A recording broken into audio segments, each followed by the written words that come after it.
Hello दोस्तों, ये कहानी मेरे दोस्त की है और यह एक आंखों देखी घटना है उसकी।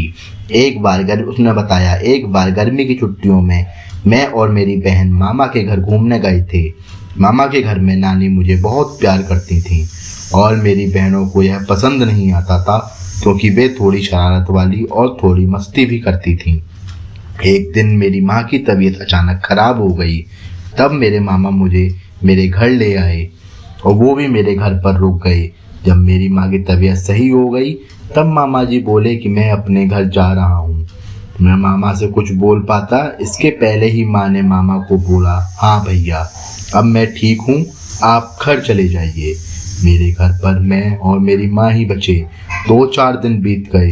तब एक दिन रात में मुझे जोर से प्यास लगी और मैं आंगन में पानी पीने के लिए उठा।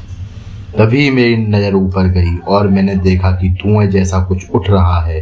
तब मैंने अपनी माँ को जगाया और माँ को बोला, माँ ऊपर देखो, यह काला काला धुआं जैसा क्या उठ रहा है। मेरी माँ समझ गई, यह मेरी चाची की आत्मा है जो मुझे लेने आई थी, क्योंकि मरने से पहले मेरी चाची ने कहा था कि मैं तुम्हारी बड़ी बेटे को छोड़ूंगी नहीं। मेरी माँ ने मुझे सुला दिया और खुद घर के पीछे बेर का पेड़ लगा था, उसी के नीचे बैठकर रोने लगी। मेहंदी के पेड़ पर हमेशा रात 11:30 बजे के बाद चुड़ैल आत्मा भूत प्रेत निवास करते हैं और उसी पे चाची की आत्मा अभी भी रहती थी।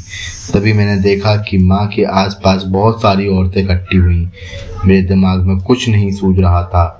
एक बार हम लोग 8वीं कक्षा में पढ़ रहे थे।